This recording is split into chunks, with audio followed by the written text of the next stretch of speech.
I love Asian takeout, and you probably do too. And you've probably ordered it 1,000 times. But have you ever tried making it yourself at home with your own ingredients? I'm about to show you the secret to 5 different sauces that'll transform humdrum chicken into your favorite Asian takeout dish.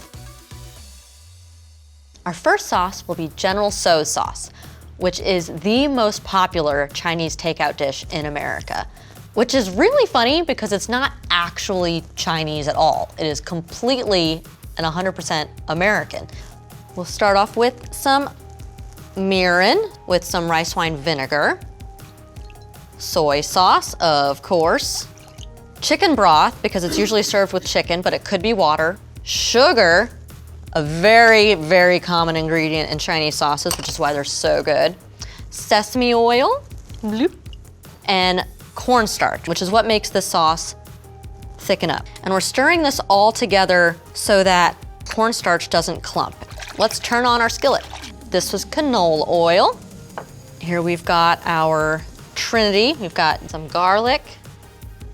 We've got ginger, scallion, and some dried chilies.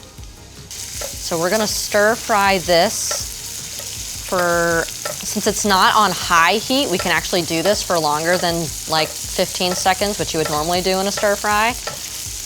But we're really getting that flavor out. It's already starting to get a little bit golden, so now is time to add our mixed up sauce. Ooh, I'm really smelling those chilies. Hello. Starting to thicken up a bit, turn down my heat. Now there we go. See, that cornstarch and that sugar are making it glossy. The cornstarch is thickening it up and also adding some glossiness. And y'all, that is like done. It completely glazes my spoon. I know it'll coat and glaze chicken or any type of meat or vegetable that I'd put on it. It is so ready to go. Second, we have teriyaki sauce, which is another fan favorite, one of the most popular sauces you will find on takeout menus. It's not actually Chinese. It's a little different than our last one. This one is Japanese, and it was created by a Japanese immigrant who immigrated to Hawaii in the 1950s. It was created with soy sauce and pineapple juice. This one is going to use brown sugar and honey instead of pineapple juice, since that is what we will commonly see in restaurants today. So let's go. We're going to mix water, brown sugar, soy sauce, a couple tablespoons of honey, some garlic, and ground ginger in a saucepan. Whisk them together and simmer them until the sugar dissolves. While that's going, we're gonna make our slurry, which will help thicken up our sauce. And that involves some cornstarch and some water. Whisk that up a little bit. It also calms the bubble storm.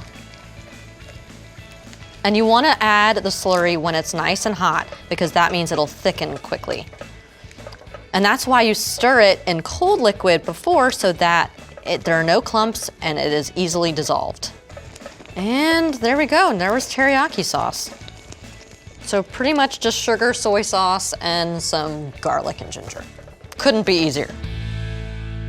Our third sauce is sweet and sour sauce, which is also really popular, and I don't know a lot about the history of this sauce, so if any of you know and have tidbits you'd like to share, please leave it in the comments below. That would be lovely, but let's get into it. All right, we've got pineapple juice, and some brown sugar. Let's just sit here and watch that happen. That is really cool. All right, let's add our rice vinegar, some ketchup, and our favorite ingredient, soy sauce. Let's turn this on. Stir all those things together. So you're stirring this to dissolve your brown sugar, but you're also wanting this to come to a simmer. So that way, like we've done in the 2 sauces previously, we can add our slurry. It smells so pineapple-y. I love it. All right, I see some action happening. I see bubbles. So now it's time for our slurry. and whisk that in. You can already see it working its magic. It's so cool how it just thickens up immediately. You can add some red food coloring to really amp up that red color in your sauce, kind of like you see at buffets or whatnot. But you honestly don't need it. That is red enough, and I'm not gonna use it. That looks done. So in the bowl it goes. Our fourth sauce of the day is going to be Kung Pao sauce. Again, I don't know a lot about the history of this. I just like it a lot. So let's make it. We have got black vinegar here. We've got soy sauce, hoisin sauce, which is one of my favorite things, sesame oil, and sugar. Whisk that together. Oh yeah, and cornstarch, because of course. Okay, that's good. I can see some shimmeriness in the pan, so I'm gonna add my chilies. Garlic, ginger, scallion. Let's get frying here.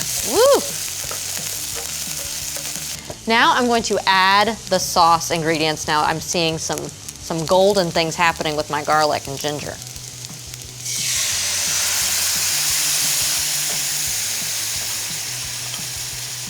All right, so now we've got our Kung Pao sauce.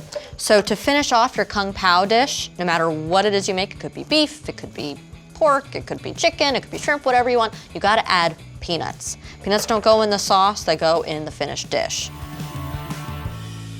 Our fifth sauce is Mongolian sauce. It's usually paired with beef, but you could also pair it with chicken or pork or whatever you feel like having. We've got ginger, garlic, scallion, soy sauce, sugar, pretty much everything you've already seen.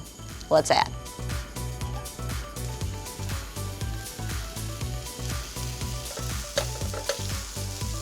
Now we're gonna add our soy sauce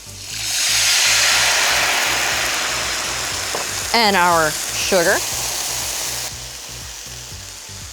If your beef, chicken, or pork is already coated in cornstarch, as most of your recipes will instruct you to do, you don't need to do this step. But because we're just making the sauce on its own, you're gonna wanna add your slurry, you guessed it.